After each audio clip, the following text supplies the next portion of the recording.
and welcome to the Ideal Nutrition Podcast. I am Leah Higl, and I'm here with my co-host Aidan Muir, and today's topic is nutrition for reducing blood pressure.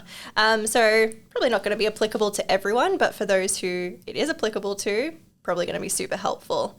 So the main reason we want to talk about this, or the main reason it's important, is because high blood pressure can contribute to the risk of cardiovascular disease or heart disease or like complications with that, as well as kidney conditions too. So it's obviously something that is going to be very detrimental to your health if you let it linger on. So we're going to go through different nutrition strategies you may be able to do in your day-to-day life to have that come down. Starting with the obvious one, the most common recommendation is to reduce sodium intake if it is high. And that's not a controversial opinion, I don't think, but we'll talk about that. There's a lot of people who will argue the other side of things, so we will go through that. But yeah, reduce sodium intake if it's high, or salt intake, but you also probably want to avoid going excessively low. Pretty prudent advice. Looking at it from the perspective of being like, why is this common advice and why should it not necessarily be controversial at a population level? There was a 2019 systematic review that covered pretty much all the research on this topic that clearly concluded that reducing sodium intake decreased blood pressure on average and reduced morbidity and mortality from cardiovascular diseases. So not only is it reducing blood pressure, it's also carrying over to the outcomes that we actually care about, which I think is important too, because in other areas of research, sometimes we don't see that. For example, the Mediterranean diet does not appear to reduce LDL cholesterol, but it reduces the risk of these issues arising from cardiovascular disease. And it's like, sometimes these metrics do not always perfectly line up. In this case, we do see it line up. The mechanism involves a few things. The first one is that sodium increases water retention, and that is in the blood as well, and that can cause this kind of expansion and increase in blood pressure. And there can also be an increase in arterial stiffness as well. In terms of how much this matters, because I think it's important to add context around this, a randomized control trial identified that dropping from 3,700 milligrams per day down to 2,000 milligrams per day reduced systolic blood pressure by about 7.1 units on average. So if we're looking at good blood pressure being below 120 over 80, that kind of adds a bit of context, being like, reduces about 7.1. And for context, so that was like 3,700 down to 2,000, the average person consumes 3,500 to 5,500 milligrams per day. I think that number is pretty important to put into the context of whether there's any controversy over this kind of simple recommendation, being like, the average person already has quite a high sodium intake. Yeah. So there is more nuance to it. Obviously, some people have low sodium intake and everything like that. Some people have higher needs. But on average, the average person consumes a relatively high intake. Yeah.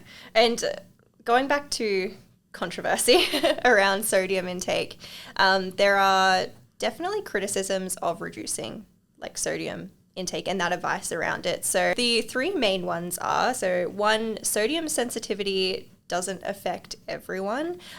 So some people are just not sensitive to this high sodium intake and they're going to just excrete, most of it anyway as needed. Second is there is a J-shaped curve of sodium and cardiovascular disease outcomes, and I will touch on that a bit more in terms of what that actually means. But the third is athletes having higher needs. So that is a common criticism in that athletes probably sweat more and excrete more sodium, so their requirements are usually going to be higher. So individually going through those, so number one, sodium-mediated hypertension is a thing. So like statistically, a large percentage of people who have hypertension are also sensitive to sodium, meaning that if you are hypertensive, if you have high blood pressure, it's still probably good advice to have a moderated or lower sodium intake than what would be kind of the usual intake for the general person. The J-shaped curve thing. So that sounds complex, but basically what that means is that you can basically go too low with your sodium intake. So having this, general rule of like, just reduce your sodium intake sometimes garners criticism because you can take it too far to the extreme, take it too low where it's still going to increase potential risk of CVD or cardiovascular disease outcomes by going too low. And that's pretty easy to overcome in that just don't go excessively low. Yeah. And it's going to be quite difficult for you to go excessively low. Like you'd really have to try, especially with people's kind of usual intake being above the RDI usually anyway. Yeah, so far. I think the only way it happens is people who try to eat super, super, super clean in that they never eat anything from a package and they never add salt to anything ever. That's the only case. That's the only case. Yeah, you'd really, really have to try. So even though it's a criticism, it's not one that I would spend too long thinking about. I kind of went a little bit into the athlete stuff, but athletes generally not the most prone to being hypertensive. They're usually fit people who are a healthy weight, and they have higher needs from more sodium excretion through sweat and urine and stuff anyway. So probably don't need to really discuss that too much here. Overall, a safe guide is to aim for over 1,000 milligrams of sodium per day, but probably less than 2,000 milligrams per day if you are hypertensive. Obviously, it needs to be individualized. All these things need to be taken into consideration, but that's kind of a general ballpark figure. It's also not something that I would go out of your way to like count milligram by milligram each day. I'd rather take a more like food approach in terms of maybe you just limit your packaged foods. You try not to add too much salt to food, those kinds of more generalized recommendations rather than trying to count your sodium intake, which would be incredibly difficult. Yeah. With the sodium mediated hypertension thing, I looked into that a lot in preparation for this podcast because I'm like, that is an interesting thing. And that was how we kind of came to the conclusion that it's like a lot of people with hypertension also have sodium mediated hypertension. But I was like, how do you know if you do or don't have that, right? Yeah. And right now there is no validated test to know that, which also kind of doubles down why it's pretty prudent advice to reduce sodium intake if you do have hypertension. But the most proposed way of testing this is literally just to test it and have a blood pressure monitor and go have a couple of days low sodium intake, have a couple of days higher sodium intake. If there's no difference, you likely don't have it. If there is a difference, you likely do have it. But as we know, there's other things that factor into this, and it's not that nice, neat test that works perfectly. There can be other explanations for high blood pressure or lower blood pressure. But the best way we've got of testing that is quite literally just to try and test it yourself, basically. Yeah, totally. So the next one we'll talk about is an overall strategy for reducing blood pressure called the DASH diet, which literally stands for Dietary Approaches to Stopping Hypertension. And it's not an approach I actually ever use with clients, but it's something that I think we can learn a lot from. It was obviously a diet that was just designed for hypertension. It contains a lot of foods that are particularly high in magnesium, potassium, and calcium, so these electrolytes. It has a lot of fruits, vegetables, nuts, seeds, whole grains, and dairy. So depending on your view on whole grains and dairy, you could classify this as high in certain healthy foods. And it also has a moderate intake of healthy fats and some lean meats as well, and a bit of fish too. In terms of outcomes, it has been shown to reduce blood pressure significantly, even without any changes in body weight and without any changes in sodium, which is pretty impressive as well, considering what we just talked about. And that's obviously another clear-cut sign that sodium's not the only thing that matters, it's just one of these factors. One study under those conditions where it didn't affect sodium or body weight found a reduction of 11.4 units in systolic blood pressure and then 5.5 in systolic blood pressure, which is pretty impressive. It's rare for many studies to have that large of an impact on blood pressure without medication or anything like that, particularly in kind of outpatient settings. And even though it's effective without reducing sodium, the researchers found that it is even more effective when sodium is reduced too. I don't know about you, but I remember when I got into bodybuilding.com and everyone was like, sodium doesn't matter. Like it's just about being lean and everything like that. One of the first things I did to kind of like fact check that for myself was just like, firstly, look at the research. But then I remember looking at the DASH diet and seeing that when they reduced sodium, it was even more effective. It was more effective, Little stuff like that is like, okay, it's like very dismissive to say sodium doesn't matter at all. It's not the only factor that matters, but it still matters. It matters as well. Yeah, exactly. And some people will question certain aspects of the diet, such as the whole grain and the dairy aspect in the amounts that they use. Personally, that's actually one factor as to why I don't use it with many of my clients in terms of it's a lot of whole grain serves. Like from memory, like the Australian Guide to Healthy Eating is already high in whole grain serves. It's higher than that. It's significantly higher than that as well. And it's lower protein than the typical diet that I would give to a lot of my clients, which is why I'm saying like I don't necessarily use this, but I can learn from it.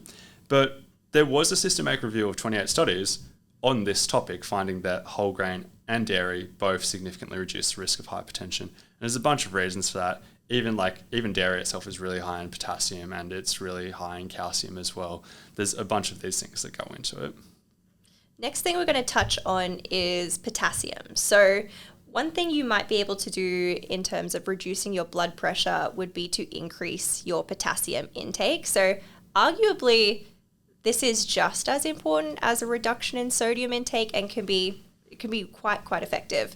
So high potassium intake is also potentially a large factor in why the DASH diet is so effective in managing hypertension, because you are increasing these foods that are potassium rich. Theoretically, this is because potassium increases sodium excretion and relaxes the walls of the blood vessels. Research on urinary excretion rates does indicate that those with the highest sodium intake and lowest potassium intake typically have the highest blood pressure in the research. So for context, the RDI for potassium is 3,800 milligrams for men and 2,800 milligrams for women. But approaches like the DASH diet are almost 5,000 milligrams, so 4,800 milligrams.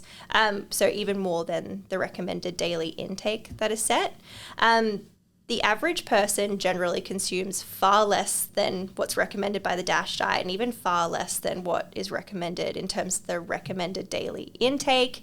And that's probably because generally we do not consume enough fruits, veg, whole grains, nuts, seeds, legumes, all these things that are going to be really good in high in potassium. Something as like a little caveat to this is, if you have kidney conditions, it's definitely worth checking with your healthcare team, with your doctor, before you go ahead and increase your potassium. In terms of supplementing potassium individually, so not using a food first approach and supplementing instead, there's really not a lot of evidence or support for that in regards to reducing high blood pressure. Instead, my approach with clients is definitely to go for those foods first. So leafy greens, beans, nuts, dairy foods, starchy veg, they all tend to be the highest in potassium, but generally a lot of those plant-based foods you can't go wrong with. Yeah, adding a bit more on the potassium, the supplementation one has been interesting to me because I can't see any reason why not to supplement. Like I haven't seen many people talk about why it would be detrimental, but I also haven't seen anybody recommending it. Yeah. Which is it's enough for me to be like, I don't know, like we can get this through food, we should get this through food. If we look at supplementing potassium, like we could then look at supplementing everything. Like 100%. I don't just have it's a complex thing, but I view it just being like, let's just try to get it through food because I can't see any reason not to. One of the complex things with potassium is it is in a lot of stuff, but there's nothing that has a really high amount individually. Adding context to that, everybody talks about how bananas are high in potassium. One banana is about 400 milligrams of potassium. Mm-hmm. We're looking at, like, using the DASH diet as an example, 4,800. Yeah. That's not even 10%, right? Whereas, like, if we're looking at vitamin C, an orange is more than 100% of the recommended daily intake of vitamin C. You need a lot of high potassium foods to reach these numbers. Another way I look at it is, like, firstly increasing fruit and vegetable intake amongst other stuff. But it's almost like if you spend a lot of your calorie budget on low potassium foods, like a lot of added sugar, a lot of added fat, and a bunch of other stuff as well, more so like junk food or whatever, you're taking away from the opportunity to get more potassium in. Yeah, I think that's a better way to look at it for sure. And I think like just taking that multi-pronged approach, like usually you're not just going to, if you're hypertensive, you're probably not just going to be thinking about potassium alone. Like maybe if you're we'll talk about this, but carrying extra weight and you need to reduce your calorie intake, you're probably going to switch to more of these foods anyway. So it's like it's all this kind of mixed bag where things are kind of working together. Yeah. That is also an interesting thing, though. As you reduce your calorie intake, it also makes it a bit harder to get potassium in as well. That's also true. Because it doesn't limit so much the vegetable consumption, but it does limit these other things like these whole grains, like even fruit to a certain degree. Nuts and seeds, like all these things. It makes it a little bit harder, which is also part of why the DASH diet was not a weight loss diet. Like it was just an overall like approach. Which is also why in a lot of cases I make changes, because a lot of people would be looking to reduce their body weight, which I guess we should talk about now. So body weight and blood pressure are pretty closely linked on average, right? A meta-analysis found that for every 1 kilo lost in people who would have excess weight to lose, or whatever you want to call it, every 1 kilo loss correlated with an average decrease of 1 unit of systolic blood pressure. So this could make a decent difference with a decent amount of weight loss. Even as little as like 5% weight loss can make a pretty huge difference here. Something that I definitely would have been going into this with a bit of a bias of many, many years ago when I was first looking into blood pressure was that body fat would be quite heavily associated with blood pressure, but people with higher BMIs who had a lot of muscle mass wouldn't be, if that makes sense. Mm-hmm. I definitely went in it through that lens. But there is interesting research counter to that kind of bias, just showing that BMI is actually more closely linked than body fat percentage. Body fat is a little bit more closely linked to higher blood pressure than muscle mass is, but higher BMI matters more, if that makes sense. And like when you do think about it, it does make sense. Somebody who is exceptionally large is more likely to have high blood pressure, whether they're lean or not. This is a complex topic talking about BMI in general, but like if you do find somebody with a male with a BMI above 35 who is also lean, are they taking... Are there other things that would affect? Are there other things like, performance enhancing drugs or anything like that would affect it, which also raise blood pressure as well? Is there a higher likelihood of sleep apnea and stuff like that, which could play a role in this too? There are a lot of variables, but it's interesting knowing that like, even if I was relatively lean, but at a high body weight and had high blood pressure, I'd probably still be looking to reduce weight a little bit just to reduce blood pressure if reducing blood pressure was my top priority. Yeah. So we're going to smash through some fairly easy ones now. Yeah. So the next one is going to be reducing your cholesterol intake if it is already high.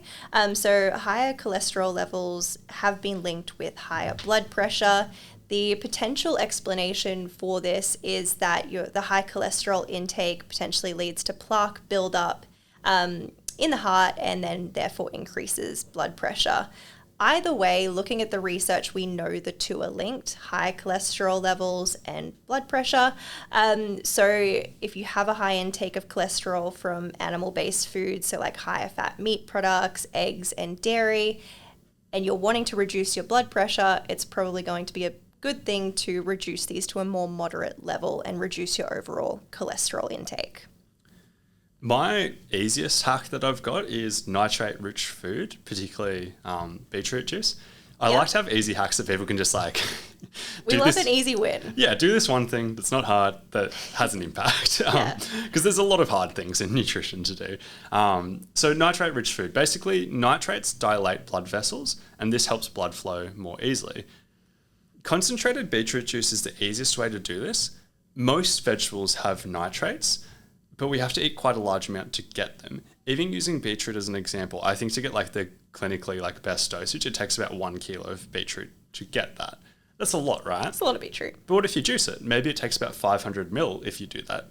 What if you put it into a concentrated form? Now we're looking at 60 mil or 50 to 60 mil. It's a lot easier to have a shot that is 50 to 60 mil than it is to have a kilo of beetroot. On average, adding beetroot juice daily has been shown to reduce systolic blood pressure by 5 units on average. So that one thing does about half of what the DASH diet does, which is a complete dietary overhaul. This whole nitrates concept can be another reason why the DASH diet helps as well, because eating more vegetables will include more nitrates as well. It's a nice, easy one to do. It's one that doesn't work super consistently. Like there are some people who claim that beetroot juice only has an acute effect for a couple of hours. Mm-hmm. There's other studies showing that if you do it daily, it does actually help a little bit more long term. But I view it as an easy win that best case scenario helps worst case scenario, you're eating a micronutrient-rich food. Yeah, so there's not really any losses to that. No. Next one is going to be looking at reducing alcohol consumption, or at least moderating alcohol consumption. So indirectly, alcohol does contribute to just adding calories to your diet. So if that's something that is a factor within your hypertension, that could be playing a role. But there's also other things that alcohol does, like affecting your sleep, for example, your intake of other foods. So just in regards to food choices that you're making, maybe even higher sodium foods, less of those nutrient-dense foods that are like nitrate, potassium rich, but also just maybe the alcohol itself and its impact on the body. So a review found that those who consume high amounts of alcohol, this being classified as 6 or more drinks per day, and then decrease their intake by 50%, there was a reduction in systolic blood pressure by 5 units. So not as much as what we've kind of previously talked about with like the DASH diet, but like pretty significant amount if you're going from 6+ drinks per day is a lot. It's quite a lot. And then you're just cutting it by 50%. So you're still drinking a fair bit. And that can have a pretty significant impact on reducing blood pressure. The type of alcohol doesn't appear to play a role here either. So I know there's like some talk around like red wine having beneficial effects and within the Mediterranean diet and whatnot. But it seems that like alcohol in general probably should be moderated. I don't think that's news to anybody. Yeah. But particularly from a hypertensive perspective, it's going to be pretty effective. Caffeine will probably be the last one we talk about. So I think a lot of people think about this with certain aspects like pre-workout in particular, like the supplement pre-workout, just being like, is this detrimental for heart health or anything like that? But like it's often related to how we think about for blood pressure. Starting off, on average, we know the long-term impacts are likely not that detrimental. And we can also see this in just longevity kind of studies showing that on average, people having somewhere between like 4 and 6 coffees per day, on average, live a little bit longer. Mm-hmm. And there's a lot of explanations for that. And it's not just the caffeine aspect. There's polyphenols. There's a bunch of other stuff that is in coffee. But it's like if this was dramatically increasing risk of high blood pressure leading to CVD outcomes, when we know that that is a big factor in longevity, we wouldn't see this kind of outcome. We know long-term it doesn't seem to matter that much. It doesn't seem to be affecting CVD risk that much. But we also know that caffeine can lead to an acute increase in blood pressure, in particular for people who are not habitual consumers of it, people who do not have high intakes of it regularly. And on average, the increase can be pretty big. It ranges anywhere from 3 to 15 units, which is quite high at the top end of that, and that can persist for a few hours.